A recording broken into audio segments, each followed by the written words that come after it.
하나님 말씀을 보도록 하겠습니다. 하나님 말씀은 사도행전 7장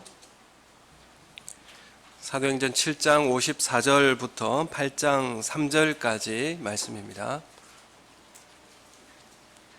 사도행전 7장 54절에서 8장 3절까지 말씀 우리 한 절씩 교독하도록 하겠습니다.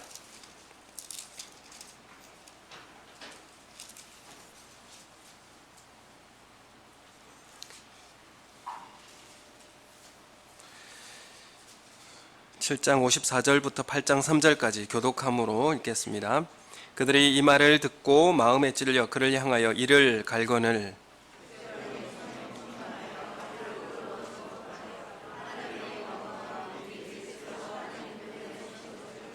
말하되 보라 하늘이 열리고 인자가 하나님 우편에 서신 것을 보노라 한데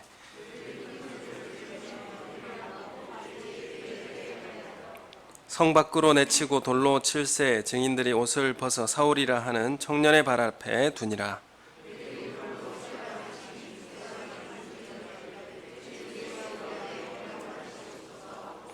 무릎을 꿇고 크게 불러 이르되 주여 이 죄를 그들에게 돌리지 마옵소서. 이 말을 하고 자니라.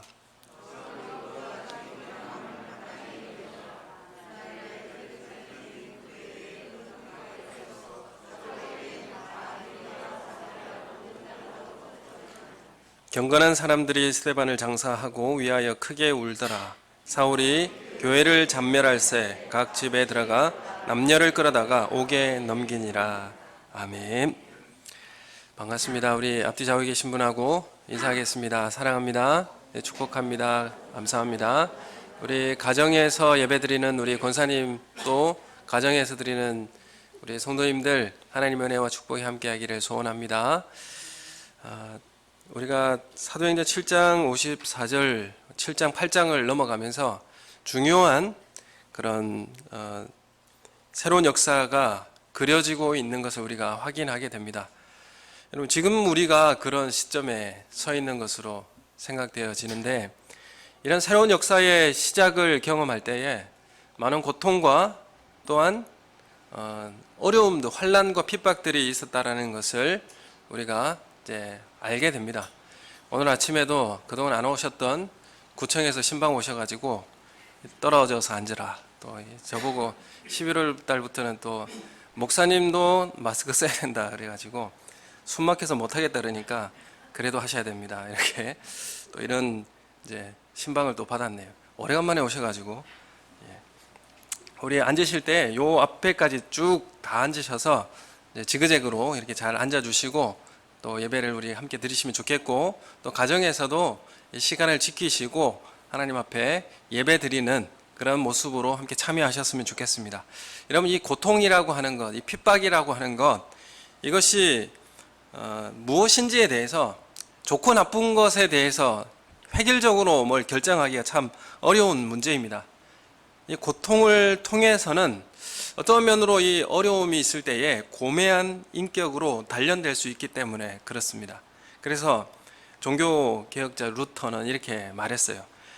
고통은 서재에 있는 많은 책 중에서 가장 좋은 책이다. 이런 말을 할 정도인데, 그래서 고통이라고 하는 게 우리는 싫지만 그 고통이 또 우리에게 선한 유익을 가져다 주는 것이 있다라는 것을 우리가 알게 됩니다. 오늘 이 사도행전 7장 8장에는 교회사의 새로운 역사를 쓰고 있습니다. 그래서 예루살렘 교회가 7장까지 마무리되고, 이제 교회는 8장부터 온 유대와 사마리아에 성령이 임하고 예수 이름이 증거되기 시작하는 것이죠. 그래서 교회가, 예루살렘 교회가 이제 온 유대와 사마리아로 확장되고 이제 넓혀지는 그런 역사가 이루어지는 현장이었습니다. 그래서 이 교회가 이제 복음이 확정되어지고 더 넓혀지는 일에 누구를 사용하느냐? 천사를 사용하는가? 그렇지 않지요. 천사를 사용하지 않습니다. 누구를 사용하느냐 하면 증인을 사용한다. 이렇게 말씀하고 있습니다. 여러분, 우리가 복음을 증언하는 증거자로서 걸출한 영웅들을 사용하는 것이 아니라 주님의 살아계심을 경험한 성도들, 주님의 살아계심을 경험한 그 성도들을 통하여서, 그 증언들을 통하여서 그 입을 통하여서 사용한다는 사실을 우리는 명확하게 사도행전을 통해서 우리에게 말씀하고 있습니다. 그래서 8장 3절에 보면 사울이 교회를 잔멸할세 각 집에 들어가 남녀를 끌어다가 옥에 넘기니라 이렇게 말씀하고 있습니다. 여러분, 이 그리스도인들을 뿌리를 뽑으려고 잔멸할세 이렇게 말씀을 하고 있는데, 스데반의 순교와 함께 이 무서운 핍박이 예루살렘 교회에 가해졌다라는 것을 우리가 알게 됩니다. 이 핍박이라고 하는 것이 짧았지만은 아주 거센 폭풍처럼 예루살렘 교회를 휩쓸었다라는 것을 우리가 알게 됩니다. 그런데 이 핍박이라고 하는 것이 이 하나님의 목적이 있다라는 것을 우리가 발견하게 되는 것이죠. 예루살렘 교회를 흩으시고자 하는 목적을 지금 우리는 이 말씀을 통해서 확인할 수가 있습니다. 이 예루살렘 교회가 얼마나 모이기를 열심히 했습니까? 모이기를 열심히 했기 때문에 또한 반면에 흩어지는 것이 또 어려웠을 수도 있었습니다. 이제 핍박이라는 것은 모든 것을 다 버리고 흩어지게 할 수 있는 가장 좋은 방법이었습니다. 어디 가라 이렇게 의논해가지고 너는 어디 가고 너는 어느 지역으로 가고 이렇게 차근차근 보냈다면 어느 세월에 보냈겠습니까? 한 방의 핍박을 통해서 한 번에 지역이 흩어지게 된 것입니다. 핍박은 그래서 폭탄처럼 한 번에 흩어버릴 수 있는 강력한 방법으로 이 예루살렘 교회에 작동하였습니다. 이 핍박이라고 하는 것이 우리에게 참 두려운 것이지만 또한 다른 면으로 보면 큰 기회이자 또 축복의 통로로서 하나님이 사용하신다는 것을 우리가 잘 알게 됩니다. 그래서 오늘 이 시대에 코로나 사태를 바라보면서 우리가 이 어려운 것은 참 어려운 것이고 이것이 두려운 것은 또 두려운 것입니다. 하지만 반면에 하나님께서 또한 우리에게 기회를 주시고 또 하나님의 축복의 통로로 또 사용하신다는 사실을 또 오늘 이 사실을 통해서 깨닫게 되는 것입니다. 여러분, 우리가 세상이 편해지고 환경이 좋아진다면 순교자가 나오지 못합니다. 예수님은 피를 흘리시고 교회를 세우셨습니다. 교회의 기초를 세우셨습니다. 오늘 우리가 주님을 따르는 자녀라면 이 십자가의 길을 외면할 수는 없는 것입니다. 만약에 교회가 피 흘리기를 거부했다면 복음이 우리에게까지 전해졌겠습니까? 지금 우리가 이렇게 예수 그리스도를 마음껏 부르고 또한 믿을 수 있는 것도 피를 흘린 순교자들 덕분이라는 것을 우리가 분명하게 알게 됩니다. 피 흘리기를 주저하지 않는 그 용기 때문에, 생명을 아끼지 않고 기꺼이 내어주는 그 믿음 때문에 우리에게까지 복음이 왔고 우리도 이 믿음을 가지고 살 수 있는 기회가 주어졌다는 것을 우리가 잘 알게 됩니다. 계시록 6장 11절 말씀에 보면 각각 그들에게 흰 두루마기를 주며 이르시되 아직 잠시 동안 쉬되 그들의 동무 종들과 형제들도 자기처럼 죽임을 당하여 그 수가 차기까지 하라 이렇게 말씀합니다. 죽임을 당하여 그 수가 차기까지 하라 이렇게 말씀하시는데, 여러분이 우리나라의 복음을 전하기 위해서 죽어가신 선교사들의 수많은 선교사님들의 묘역이 양화진에 가면 있습니다. 조선 말기나 일제 강점기와 공산주의 아래에서 피 흘린 성도들이 있습니다. 계시록에는 언제까지 이런 순교자들이 있어야 합니까? 라고 질문했을 때 주님은 그 수가 차기까지이다. 주님은 이 숫자를 정하고 계시고 그 끝은 반드시 있다라는 것을 말씀을 하고 있습니다. 하나님께서 정하신 순교자가 있다라는 것이죠. 여러분, 신앙생활은 날마다 죽는 각오를 하고 사는 것입니다. 죽을 각오를 하고 사는 것입니다. 여러분, 우리가 산 재물이 되어서 살아가는 것이 바로 신앙생활이라 이렇게 말씀드릴 수 있습니다. 재물처럼 사는 것입니다. 재물이라고 하는 것은 완전히 죽어져서 올리는 것이 재물입니다. 반죽어서 올려드리는 재물이 없습니다. 그래서 살아서 재물이 되는 삶이 바로 예배라고 말씀을 하고 있는 것이죠. 그래서 나 살겠다고 했으면 신앙생활은 더 힘들어지고 더 어려운 문제들이 많이 생기게 됩니다. 내 자아와 주장 의지를 꺾고 말씀에 순종할 때에 이 십자가의 길 또한 순교자의 삶을 살아갈 수가 있습니다. 이 순교자라고 하는 것은, 순교자가 된다는 말은 부활의 증인이라는 말과 똑같습니다.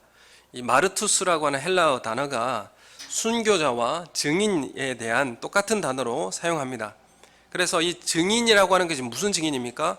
예수님이 우리의 구주이시고 부활하여 살아 계신다는 사실을 증언하는 사람, 지금도 예수님 살아서 역사하신다, 그것을 증언한 사람들이 바로 증인이지 않습니까? 스데반 집사님의 마지막 증언에서 인자가 하나님 우편에 서신 것을 보노라, 이렇게 증거했습니다. 지금 하나님 살아계셔서 역사하고 계신다. 이 말은 똑같은 장소에서 예수님께서도 그 재판장에서도 말씀하셨습니다. 인자가 구름을 타고 오는 것을 보리라, 이렇게 증거하셨어요. 이런 우리가 증인으로 산다는 것은 예수님이 지금도 살아서 우리 가운데 역사하고 계신다, 하나님은 살아 계신다 라고 하는 것을 증언하며 살아가는 사람들이 바로 증인의 삶입니다. 여러분, 우리가 삶에서 하나님 없이 살아가는 사람들이 참 많이 있어요. 그러나 구약 성경에 보면 요셉도 사실 하나님에 대한 이야기 전혀 하지 않습니다. 그러나 그 삶에 보면 하나님이 역시 살아계시고 나를 인도하고 계신다고 하는 신뢰와 인내가 거기에 담겨 있다는 것을 우리가 확인할 수가 있습니다. 말은 하지 않는데 그 요셉의 삶 속에 하나님께서 역사하시고 인도하신다는 사실을 철저히 인식하고 살아가는 삶입니다. 에스더서를 보십니까? 거기에 하나님의 말씀이 없어요. 하나님께서 뭐라고 말씀하셨다라고 하는, 하나님이 말씀하시되 이런 내용이 없어요.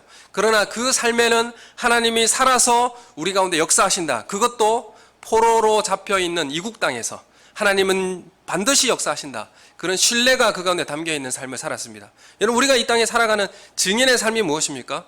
그것은 여전히 하나님께서 살아서 우리 가운데 역사하고 계신다, 우리 단어 가운데 우리 삶 속에 이런 신뢰가 담겨있는 삶을 사시기를 예수님의 이름으로 축원합니다. 8장 1절에 보면 그날에 예루살렘 교회에 큰 박해가 시작되었다, 이렇게 말씀을 하고, 초대교회는 사도의 이 복음이 선포될 때에 3,000명씩 5,000명씩 부흥을 하고 있었습니다. 그리고 예루살렘의 제자의 수가 좀 더 힘이 많아지고 폭발적인 부흥을 맞이하고 있었습니다. 그때 유대인들이 큰 소리를 지르고 일제히 달려들어 스데반 집사님을 성 밖에 끌고 나가서 돌로 쳐서 죽이는 일이 일어나게 되는 것입니다.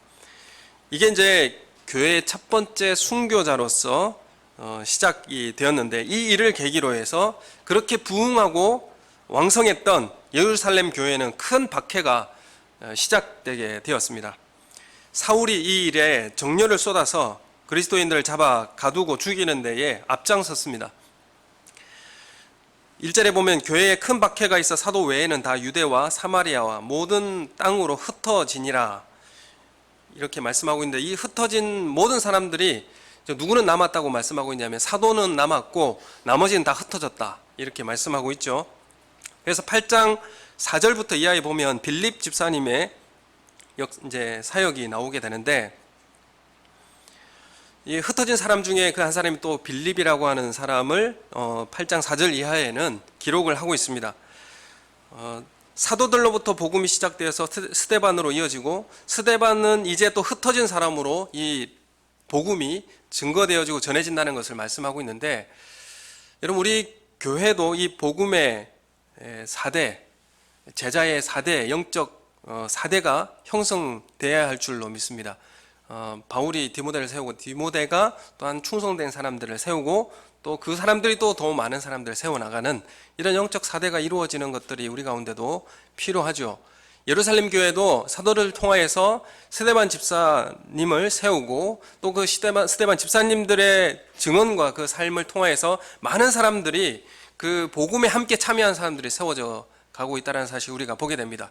여러분, 우리 교회는 다음 세대가 있는가? 영적 다음 세대를 우리가 가지고 있는가? 나 다음에는 이 믿음을 전수하고 또 이 복음을 증거할 사람들이 우리 다음 세대에 있는가? 이것은 우리 교회에게 맡겨진 그런 책임과도 같습니다. 우리 교회도 이 영적 사대를 만들어가고 이어가는 우리 교회가 되시기를 예수님의 이름으로 소원합니다. 또 이 일을 통해서 첫 번째 순교사와 순교자와 또한 이 일로 인하여서 흩어지게 되었고, 흩어진 사람으로부터 교회가 더 확장되고 복음이 그 지역에 온전히 편만하게 증거되었다라는 것을 우리가 확인하게 됩니다.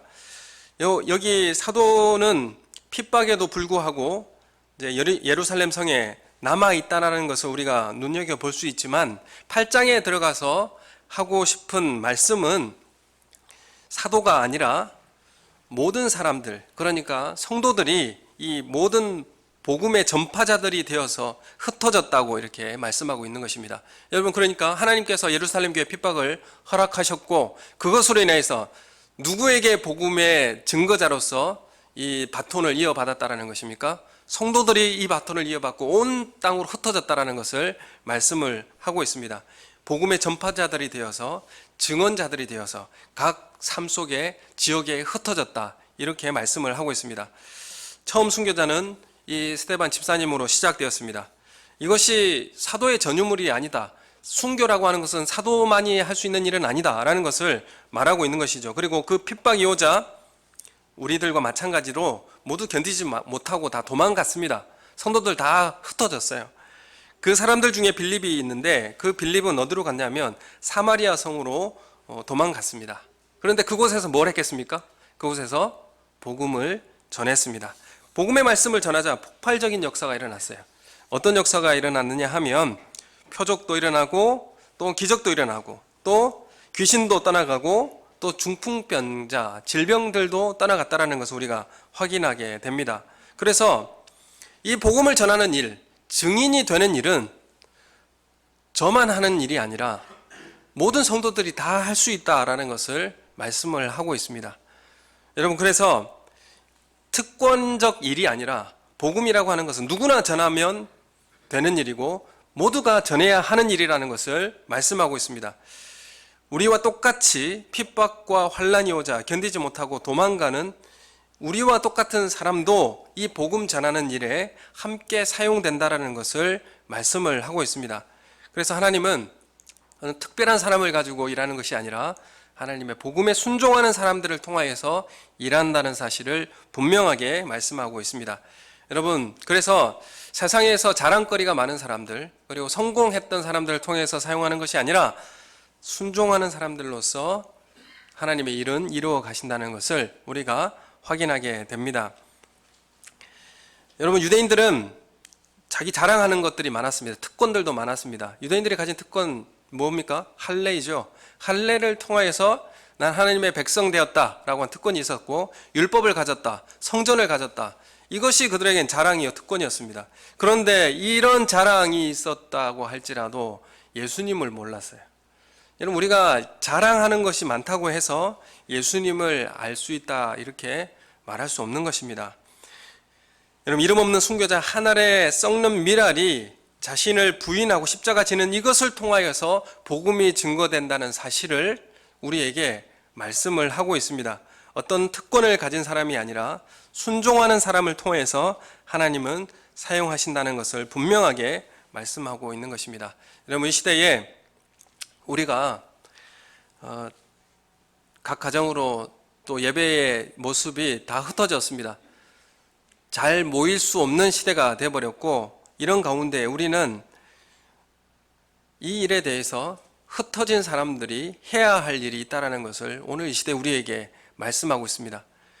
여러분, 우리가 만일 신앙생활하는 데 있어서 우리 그 보답으로 우리가 세상에서 유명해지고 또 그것으로 인해서 우리가 부유해지고 우리에게 특별한 능력이 주어지면 우리는 어디로 가겠습니까?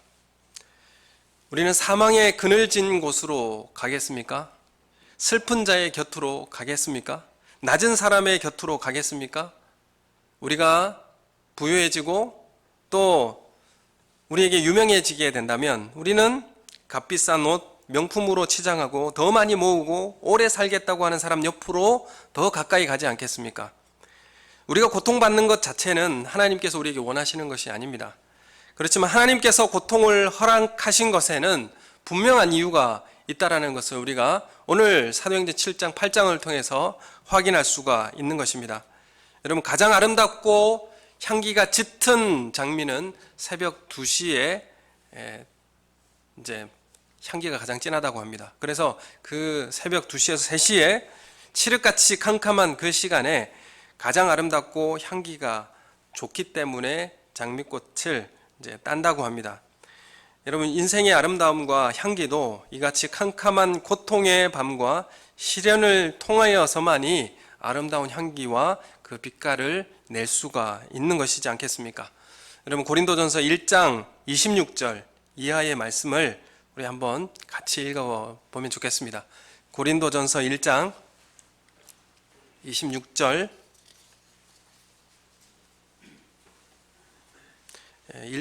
1장 26절부터 31절까지 말씀 우리 같이 한 목소리로 읽겠습니다. 시작. 형제들아, 너희를 부르심을 보라. 육체를 따라 지혜로운 자가 많지 아니하며 능한 자가 많지 아니하며 물벌 좋은 자가 많지 아니하도다. 그러나 하나님께서 세상이 미련한 것들을 택하사 지혜 있는 자들을 부끄럽게 하려 하시고 세상의 약한 것들을 택하사 강한 것들을 부끄럽게 하려 하시며 하나님께서 세상의 천한 것들과 멸시받는 것들과 없는 것들을 택하사 있는 것들을 폐하려 하시나니 이는 아무 육체도 하나님 앞에서 자랑하지 못하게 하려 하심이라. 너희는 하나님으로부터 나서 그리스도 예수 안에 있고 예수는 하나님으로부터 나와서 우리에게 지혜와 의로움과 거룩함과 구원함이 되셨으니 기록된 바 자랑하는 자는 주 안에서 자랑하라 함과 같게 하려 함이라. 아멘. 여러분, 우리가 자랑하지 못하게 하기 위해서 주님은 낮은 사람을 사용하신다라고 말씀하고 있습니다. 여러분, 이 흩어진 사람들이 두루 다니며 복음의 말씀을 전했습니다. 여러분, 이들은 핍박과 환난이 두려워서 흩어진 것입니다. 그 핍박과 고통이 있자 이제 도망친 사람들입니다. 이제 그 사람들을 통하여서 복음의 말씀이 증거되게 하셨고 그 일을 통하여서 온 유대와 사마리아 땅으로 교회가 흩어지고 복음이 전해지는 역사가 이루어졌습니다. 처음 복음은 사도들이 맡았는데 핍박 이후로는 누구에게 이 복음을 전하는 일이 위임되고 있느냐 하면 성도들에게 위임되고 있다, 이렇게 말씀드릴 수 있고요. 그래서 이 핍박의 바람이 이 복음의 불길을 더 크게 만들어 버렸다, 이렇게 평가할 수 있습니다. 그래서 이 핍박을 통하여서 우리는 이 시대를 어떻게 바라봐야 하고 우리의 삶을 어떻게 바라봐야 할지를 오늘 말씀을 통하여서 깨닫기를 원합니다. 올해 3월부터 코로나 팬데믹의 광풍이 불었습니다. 우리 현장 예배가 지금 축소되고 있고 여전히 소그룹이나 식사교제는 이제 꿈같은 과거가 그렇게 돼버린 것 같습니다. 이 일은, 이 팬데믹은 한 2021년까지 아니면 2022년까지 이런 상황이 계속될 것을 예측하는 사람들이 많이 있습니다. 단 그것도 코로나가 변형되지 않는다는 단서 하에서입니다. 얼마나 더 오래 갈지 우리는 장담할 수가 없습니다. 여러분, 이것이 주님이 허락하신 광풍이라고 한다면 여러분, 우리가 이 바람을 잠잠케 해달라고 이전의 모습으로 다시 돌이키게 해달라고 그냥 이 모습을 기다리고 있기보다는 지금 돛을 올리면 더 목적지에 빨리 도달할 수 있지 않겠습니까? 여러분, 우리 이 시기에 우리가 할 일이 있습니다. 여러분, 우리가 이 시대에 우리의 가정을 예배의 자리로, 또 우리의 가정을 기도의 처소로 만들어내야 합니다. 우리의 가정을 소그룹이 모이는 작은 교회로 만들어낼 수 있어야 합니다. 그리고 우리 가정과 가정이, 우리 각 사람과 가정이 교회가 되어서 그 이웃을 돌보고 증인의 삶을 살아야 하는 책임이 우리에게 맡겨져 있는 그런 요청을 받고 있는 시대입니다. 여러분, 이러한 일이 우리에게 불편할 수 있습니다. 왜냐하면 이전과 같이 그냥 교회 나와서 여기서 소그룹하고 집에 돌아가면 끝났습니다. 괜찮았어요. 그리고 편했습니다. 어떤 면으로 주일만 조금 고생하면 된다는 생각을 가지고 나오면 되었을 수도 있습니다. 여러분, 그러나 우리는 이 요청을 우리 가정에서 내 삶 속에 만들어내야 할 요청을 지금 받고 있습니다. 이것이 불편할 수 있어요. 이 고통이 어려울 수 있습니다. 그러나 이것은 우리를 더 유익하게 하고 또 하나님의 사명을 우리 모든 성도들이 같이 떠안고 그 일에 참여할 수 있는 동역자로 우리를 부르고 계시다는 사실을 분명히 말씀하고 있는 것입니다. 여러분, 그래서 우리 고통을 우리가 어떻게 바라볼 것인가? 그냥 우리 이전의 상태로 다시 되돌려 주십시오라고 그냥 마냥 기다리고 있을 것인가?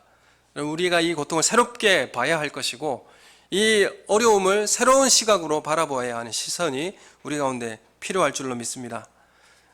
제가 이 프로를 한번 본 적이 있는데 개는 훌륭하다 이 프로 보신 적 있습니까? 예, 몇 분 보신 적 있는 것 같은데 이 프로를 보면서 참 많은 시각을 좀 깨달았다는 생각이 들더라고요. 그래서 한 애완견이 있는데 이 애완견이 사회성이 하나도 없습니다. 산책도 할 수가, 목줄을 채우고 산책도 할 수가 없고, 이 목줄을 채우려면 주인도 물고요. 그래서 가만히 놔두고 고이 길러야지 이 강아지를 심기를 불편하게 하면 여지없이 주인도 무는, 그래서 산책도 할 수 없고, 그래서 어디를 데리고 가려고 하면 가방이 있더라고요. 가방에 메고 모시고 다녀야 하는 그런 상황이었습니다. 그래서 새로운 장소에 갖다 놓으면 잘 나오지도 않고, 그리고 두려움에 이제 짖고 다른 사람이 나에게 다가오는 것에 대해서 보호하기에 바쁩니다. 그래서 물고 그리고 으르렁거리고, 그래서 사회성이 전혀 없는 것이죠. 그래서 이 애완견은 도저히 그 주인과 함께 살 수 없고 같이 살아갈 수 없겠다라고 하는 것처럼 보였습니다. 그래서 이제 이 어려움을 가지고 훈련사에게 가져와서 요청을 한 것이죠. 근데 처음 한 것이 뭐냐면, 그 훈련사가 처음 한 것이 뭐냐면 싫어하는 목줄을 채우는 것이었습니다. 고통스러운 그 목줄을 채우는 것이었고, 그 목줄이 자꾸 풀리고 귀찮고 스트레스가 받고 그러니까 짖고 반항하고 반항하면서 물고 하다가 자신의 혓바닥도 물고 그래서 피도 나고 그런 상황이 벌어졌습니다. 그래서 목줄도 풀리니까 이제는 쇠사슬로 되어지는 그런 계속 조여지는 그런 목줄로 또 채워서 그 목줄을 채워서 걷게 되는 것을 이제 익숙하게 계속 걷고 다니고 이런 일들을 훈련을 계속 했습니다. 그래도 이게 이제 익숙하지 않고 이것이 자꾸 스트레스로 쌓이게 되니까 힘들어 했습니다. 그 다음 단계를 또 가더라고요. 이 개를 데리고 어디를 가냐면 발목까지 이제 복숭아뼈까지 사는 물이 찰박찰박한 곳에 데려가서 같이 또 목줄을 메고 이제 산책을 또 왔다 갔다 시키더라고요. 그러니까 개가 이전에는 목에만 스트레스가 쌓여가지고 목줄에만 신경을 썼는데 이제는 발에 물이 있으니까 물이 더 스트레스가 쌓이는 거예요. 물이 더 걷는데 더 힘드니까 자연스럽게 목줄을 맨 거에 있어서는 잊어버리게 되고, 발이 물에 젖고 하는 것 때문에 걷는 것이 익숙하지 않은 더 큰 스트레스가 다가온 것이죠. 그래서 거기에서 더 많이 또 산책을 시키고 하다가 이제 얼마간의 훈련을 거쳐서 땅으로 나오니까 이상하리만치 이전에는 목줄 채우고 가는 게 힘들었는데 그 큰 스트레스가 쌓이니까 이거는 스트레스가 아니라는 것이죠. 그래서 자연스럽게 산책을 하게 되더라는 것이죠. 그래서 그 큰 스트레스가 없이 모시고 살다 보니까 어떤 일이 있었냐면 사회성도 다 없어지고 감당할 수 없는, 그런 키울 수 없는 문제 강아지가 되었습니다. 그런데 그 스트레스를 통하여서 그 고통을 통과하니까 도리어 역설적으로 이 애완견이 살 수 있는 기회를 가져다 주었다라는 것을 제가 확인했어요. 이게 참 놀랍다 이런 생각을 하게 됐는데, 앞으로는 보신탕을 안 먹어야 되겠다 이런 생각도 하게 되고 좋은 프로인 것 같습니다. 어쨌든 이 고통이라고 하는 것이 우리에게 좋지 않는 것만 가져다 주는 것이 아니다. 스트레스라고 하는 것이 우리에게 안 좋은 면만이 있는 것은 아니다라는 것을 또 이 프로를 통해서 저를 또 깨우쳐 주었습니다. 여러분, 우리가 구약 성경대학을 하고 있고 유튜브에 참여하라고 제가 말씀드리고 있고, 또한 내년을 준비하면서 참 고민이 많습니다. 어떤 교회의 상을 가지고 가야 될 것인가? 이전의 교회의 모습만을 생각하면서 내년의 계획을 세울 것인가? 아니면 새로운 도전을 가지고 새로운 교회의 모습을 열어갈 것인가, 기로에 있는 상황입니다. 성도님들 기도가 필요하고 함께 참여해 주시는 것이 필요합니다. 여러분, 저는 이전의 모습을 그냥 돌아오길 마냥 기다리고 바라는 모습이지 않았으면 좋겠습니다. 이제는 새로운 시대를 맞이해야 할 준비를 하셔야 합니다. 저는 우리 교회 성도님들이 이 일에 아주 적합하다고 저는 생각합니다. 이전에 제가 부산에 있을 때와는 다르게 서울에 오니까 성도님들 집이 너무 멀어요. 다들 대체로 다 머세요. 그래서 이걸 어떻게 도대체 함께 하고 함께 나눌 수 있는 교회로 만들어야 될 것인가. 근데 이 시대가 정말 적절한 시대가 도래했다고 저는 생각합니다. 그래서 그 문제 때문에 많은 사람도 만나고 책도 보고 그런 사람들, 사역하는 사람들도 만나봤습니다. 그런데 이 시대를, 이상하게도 이 시대를 바라보면서 준비한 사람들이 참 많이 있더라고요. 이 시대를 바라보면서 미리 준비했던 사람들이 참 많이 있다는 것을 저는 확인하고 놀랐습니다. 여러분, 이 시대에 우리가 주일 2시 30분에 줌 켜고 들어오시라고 하는 것도 힘드시잖아요. 유튜브로 들어오는 것도 힘드시지 않습니까? 여러분, 장비는 잘 해놓고 준비를 하겠습니다. 어려운 것은 계속 보완하겠습니다. 그 시간을 준비해서 들어오십시오. 유튜브보다 줌으로 맞춰서 들어오십시오. 그래서 얼굴도 좀 보여주시고 함께 참여할 수 있는 그 공간을 만들어내 주시면 좋겠습니다. 간곡하게 부탁드립니다.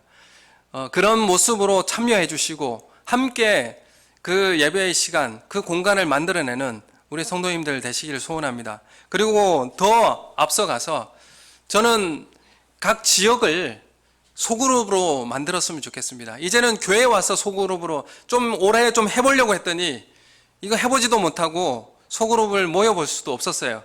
잘 됐습니다. 앞으로 가야 할 것은 우리 지역을 소그룹으로 만들어야 됩니다. 우리의 각자 우리 삶의 그 터전을 교회로 만들어야 합니다.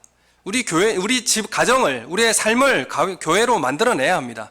여러분, 이것이 우리에게 필요합니다. 이것이 우리가 잘 안 해보았고 또 이것이 좀 서투르고 해서 좀 어려울 수 있습니다. 스트레스가 있을 수 있어요. 그렇지만 우리가 이 문제에 한 걸음씩 한 걸음씩 나아가기를 원합니다. 내년에는 그런 일들을 준비하고 또 계획을 해보려고 합니다. 우리가 이 일에 함께 참여하고 이 팬데믹 상황이 하나님께서 우리에게 요구하고 있는 것이 있다고 한다면 여러분, 우리가 그 하나님의 요청과 이 시대적 사명을 분명하게 깨닫고 순종하는 우리 성도님들 되시기를 예수님의 이름으로 소원합니다. 주님은 복음을 위해서 생명 던지는 스데반을 그냥 앉아서 영접하실 수가 없으셔서 어떻게 하셨냐 하면 일어나셔서 그 보좌에서 일어나셔서 두 팔을 벌리시고 맞이하실 준비를 하고 계셨습니다. 스데반은 자신의 생명을 던지고 하나님 나라의 복음을 위하여서 헌신할 그 삶을 주님은 어떻게 바라보고 계시는가? 여러분, 마지막 술을 채우는 순교자가 하나님 나라에 입성하는 그때에 주님은 서서 우리를 영접하실 것입니다. 세상이 보기에는 순교자가 너무 비참하고 허무한 인생을 살다가 가는 사람일지는 모르겠습니다. 그러나 하나님 나라에서는 놀라운 영광이 기다리고 있습니다. 순교자가 누리는 영광입니다. 세상에서 아무리 영화롭게 살면 무엇하겠습니까? 좋은 옷과 좋은 음식과 좋은 집에 살면 무엇하고 왕좌에 앉아서 호령하면 무슨 소용이 있겠습니까? 죽음을 겪고 나면 이 모든 것이 꿈같이 사라질 것이고 그 다음은 심판이 기다리고 있을 것입니다. 여러분, 무엇이 성공입니까? 이것을 생각해 볼 때에 두 팔 벌리고 마중 나오셔서 영접해 주시는 주님의 환대를 받는 사람이 진정한 인생의 성공자라 이렇게 말씀할 수 있지 않겠습니까?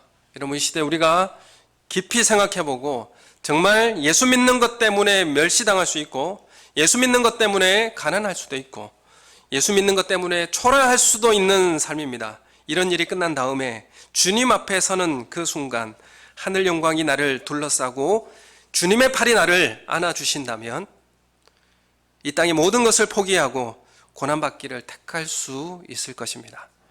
여러분, 이 미래의 하늘의 영광을 사모하는 간절함이 우리에게 없다면 여러분, 우리에게 이 간절한 사모함이 없다면 이미 우리는 세속화된 종교인일 뿐일 것입니다. 여러분, 우리가 이 주님의 요청과 주님을 사랑하는 마음 잃지 않는 마지막 시대를 살아가는 우리 성도님들 되시기를 소원합니다. 이 복음을 전하는 것은 목사의 전유물이 아니고 어떤 특별한 성공한 사람, 많은 것을 자랑할 수 있는 사람의 전유물이 아닙니다. 여러분, 이 시대에 흩어진 모든 성도들을 통하여서 하나님께서는 이 하나님 나라의 교회를 확장하기를 원하십니다. 이 주제가 잘 정해진 것 같아요. 올해 확장하는 교회. 하나님 어떻게 우리를 확장시킬 것인가? 제가 이걸 생각이나 했겠습니까? 근데 핍박이라고 하는 것이 좋은 문제가 아닌데, 좋은 일이 아닌데, 하나님은 이 일을 통하여서 교회를 확장시켰고 많은 지역에 주님의 복음을 증거하였습니다. 여러분, 스데반의 피는 결코 헛되지 않았습니다. 우리의 고난과 십자가의 길은 결코 헛되지 않습니다. 스데반을 죽인 사람이 바로 사울인데, 사울은 유대인 중에 유대인이요 아브라함의 자손이라고 자처하고 가말리엘의 제자로 엘리트였습니다. 스데반의 죽음은 누구를 낳았는가? 바로 사울을 낳았습니다. 바울을 낳은 것이죠. 순교자의 피는 소리 없이 흘러서 놀라운 열매를 맺었습니다. 스데반의 죽음은 헛된 죽음이 아니었습니다.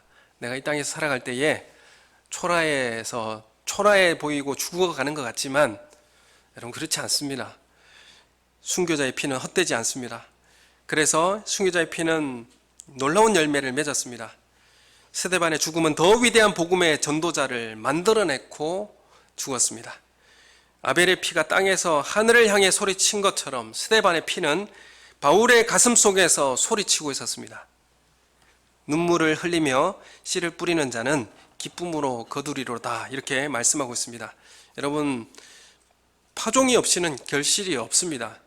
피를 쏟는 눈물이 없이는 거두어낼 수가 없습니다. 수고하지 않고 대가를 지불하지 않고 잘되기만을 바라는 사람이 오늘 이 시대에 참 많은데, 여러분, 이것은 타락한 인간의 본성입니다. 마귀는 예수님께 뭐라고 말했습니까? 나에게 한 번만 잘하면 다 주겠다. 온 세상을 다 주겠다. 이렇게 시험했습니다. 그러나 예수님은 그 유혹을 물리치고 십자가의 길을 선택하셨고 그 고난의 길을 선택하셨습니다. 그리고 우리의 구원자가 되어주셨습니다. 여러분, 고통을 통해서 가치 있는 것들을 얻게 하는 것이 바로 하나님의 법칙입니다.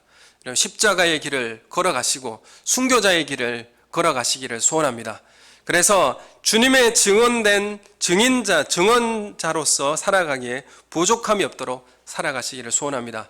우리의 삶을 주님이 원하시는 형태로 만들어내시기를 원합니다. 삶의 습관도 하나님이 원하시는 형태로 만들어내시기를 소원합니다.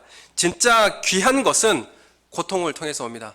오늘 구청에서 안 오다가 손님이 오시니까 참 마음에 불편하더라고요. 예배 시간을 바로 시작해야 되는데 그 고통이 우리에게 진짜 귀한 것을 만들어낼 줄로 믿습니다.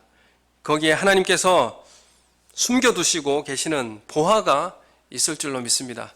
십자가 아래에 보화가 있었어요. 십자가 아래에 참된 생명이 있었다는 것을 우리는 확인할 수 있습니다. 여러분, 우리의 삶에 장마와 햇살이 함께 비춰지는 그런 삶입니다. 그래서 그러한 충실한 삶, 정말 우리에게 드리워져 있는 하나님의 목적과 비전을 바로 바라볼 수 있고, 여러분, 이제는 성도님들이 함께 해 주셔야 합니다. 함께 실천해 주셔야 합니다. 그래야 이 시대에 합당한 사역을 이루어낼 수가 있습니다. 함께 달려가시는 우리 성도님들 되시기를 예수님의 이름으로 소원합니다. 우리 함께 기도하겠습니다. 하나님, 우리가 주님과 함께 십자가의 길을 걸어가고 이 시대에 마지막 수를 채워내는 그런 순교자적 삶을 살게 하여 주시어서 우리 가정을, 또한 우리의 사역의 현장을, 우리의 직장을 하나님 임재하실 만한 처소로 만들어내는 그런 삶을 살아가게 해 주시옵소서. 우리 다 같이 함께 한 목소리로 기도하겠습니다. 하나님 아버지, 은혜를 감사합니다. 하나님, 우리가 처해 있는 가정과 삶과 또한 직장마다 하나님께서 임재하실 만한 거룩한 처소로 만들어내는 귀한 사명을 감당하게 하여 주시옵소서. 하나님께서는 예루살렘 교회의 핍박과 그 순교자를 통하여서 온 유대와 사마리아와 땅끝까지 복음을 전하게 하여 주셨습니다. 하나님, 이것은 우리의 전유물이 아닙니다. 이 복음은 나만의 전유물이 아니고 나만의 특권이 아니라는 것을 깨닫고 순종하는 자, 낮은 자, 가난한 자를 통하여서 하나님, 이 복음이 이 땅에 편만하게 드러나고 증거되어지기를 원하시는 하나님의 마음을 깨달아서 눈물을 흘리고 씨를 뿌리는 그런 씨 뿌리는 자들이 될 수 있도록 주님 역사하여 주시고, 그리고 그 기쁨에 참여할 수 있는 삶을 살게 하여 주시옵소서. 하나님의 은혜, 오늘 모든 결단과 헌신 주님께서 받아주시옵고 하늘의 은혜가 우리 가운데 드러나게 하여 주시옵소서. 감사함을 드리옵고 예수님 이름으로 기도드립니다. 아멘.